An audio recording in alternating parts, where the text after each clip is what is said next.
नमस्कार, मैं योगेश राणा। मायावती ने अकेले चुनाव लड़ने की घोषणा कर बीजेपी के बड़े राजनीतिक लाभ का रास्ता खोल दिया है। हालांकि यह घोषणा उनके लिए खुद के लिए बड़े नुकसान का कारण बनेगी। मायावती के इस ऐलान से उत्तर प्रदेश के साथ साथ और भी कई सारे प्रदेशों में राजनीतिक समीकरण एक साथ बदल जाने वाले हैं। मायावती 2024 के लोकसभा चुनाव में न तो विपक्षी गठबंधन इंडिया का हिस्सा बनेगी और न ही बीजेपी की अगुवाई वाले एनडीए का हिस्सा बनेगी। इतना ही नहीं, मायावती ने यह भी कह दिया है कि वो 2024 के लोकसभा चुनाव से पहले इसी साल राजस्थान, मध्य प्रदेश, छत्तीसगढ़ और तेलंगाना में होने वाले विधानसभा चुनाव में अपने दम पर चुनाव लड़ेगी। यानी कि इस प्रदेशों के चुनाव में भी वो बीजेपी और कांग्रेस के साथ नहीं आएगी। यह कांग्रेस सहित उन 26 दलों के लिए बुरी खबर है जो बेंगलुरु में विपक्षी गठबंधन का नाम इंडिया रखकर बहुत ज़्यादा खुश हो रहे थे और मान रहे थे कि इंडिया नाम रखने से ही वो आधी लड़ाई जीत गए। यह खबर सबसे बुरी तो अखिलेश यादव के लिए है। आइए समझते हैं कि कैसे यह विपक्ष के 26 दलों पर बिजली गिरने जैसी बात है राजनीतिक तौर पर। 2024 की लड़ाई एनडीए वर्सेस इंडिया के बीच में तय हो गई है और कहा जा रहा है कि दिल्ली की सत्ता का रास्ता एक बार फिर उत्तर प्रदेश से होकर जाएगा। उत्तर प्रदेश को साधने के लिए अखिलेश यादव एक फॉर्मूला लेकर आए कुछ दिन पहले और इसको नाम दिया पीडीए, यानी पिछड़े, दलित और अल्पसंख्यक। अब जब अखिलेश यादव राहुल गांधी से हाथ मिला लिए हैं और विपक्ष के गठबंधन इंडिया का हिस्सा बन गए हैं तो यह माना जाने लगा कि पीडीए का फार्मूला उत्तर प्रदेश में सफल हो सकता है, क्योंकि सीटों का बंटवारा सही तरीके से होने पर मुसलमान नहीं बटेगा। क्योंकि हाल ही की कुछ चुनाव में और कर्नाटक के चुनाव में इस तरह के संकेत गए कि मुसलमान कांग्रेस के पास जा रहा है, क्षेत्रीय दलों को छोड़ रहा है। लेकिन अगर ये गठबंधन ठीक से हो गया तो मुसलमान वहां जाएगा जो बीजेपी के सामने कैंडिडेट खड़ा होगा और विपक्ष के अन्य वोटर भी बिखरेंगे नहीं। बेंगलुरु से इस तरह के संदेश आए, लेकिन पहले राजभर ने और अब मायावती ने उत्तर प्रदेश में अखिलेश यादव के पीडीए के फॉर्मूले में पंचर कर दिया है। आप कुछ आंकड़ों पर गौर कीजिए। 2019 के लोकसभा चुनाव में बीजेपी ने उत्तर प्रदेश की 80 में से 62 सीटें जीती थी, जबकि उनकी सहयोगी पार्टी अपना दल ने 2 सीटें जीती थी। इस तरीके से एनडीए के खाते में 64 सीटें आई थी। 2014 के चुनाव में बीजेपी और सहयोगी दलों ने उत्तर प्रदेश में 73 सीटें जीती थी। इसीलिए 2024 के मुकाबले 19 में बड़ा नुकसान हुआ।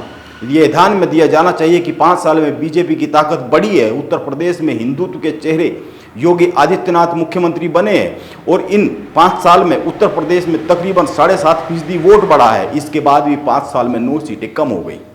यह 9 सीटें का जो नुकसान हुआ केवल मायावती के कारण हुआ था। आपको याद होगा 2014 में BJP, Samajwadi party, BSP, Congress सभी अलग अलग चुनाव लड़े थे। बीजेपी की सहयोगी अनुप्रिया पटेल थी और कांग्रेस का राष्ट्रीय लोकदल के साथ गठबंधन था।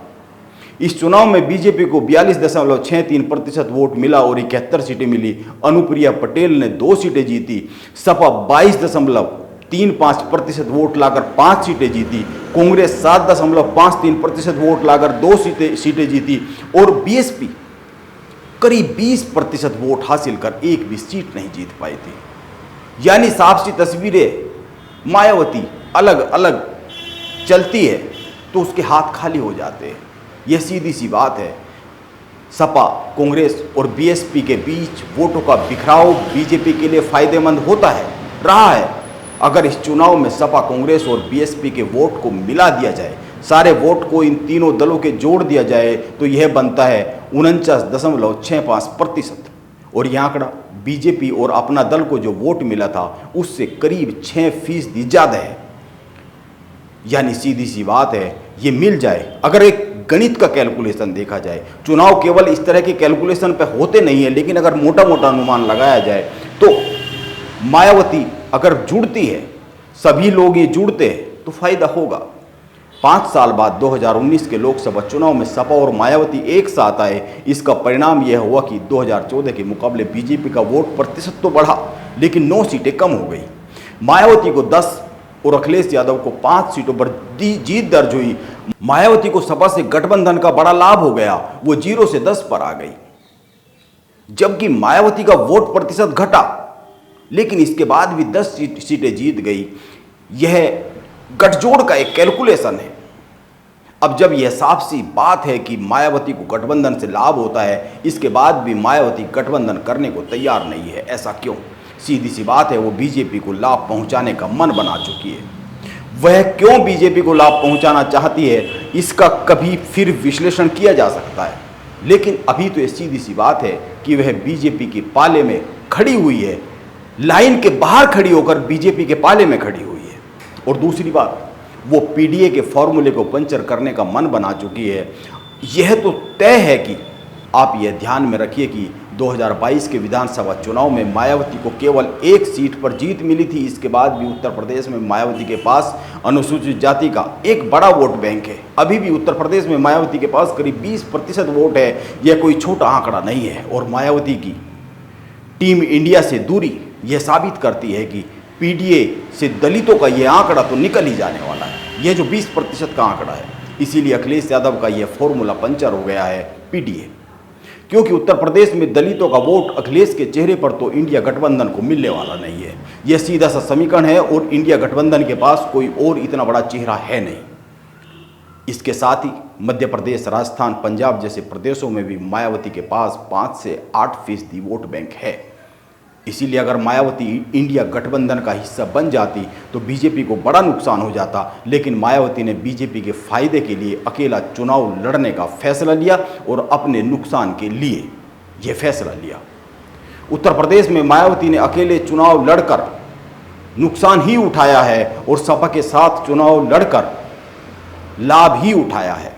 और रही बात पीडीए के पी की, तो पीडीए के पी को तो नुकसान पहले ही हो चुका है। राजभर पहले ही बीजेपी के पाले में जाकर मत्था टेक चुके हैं।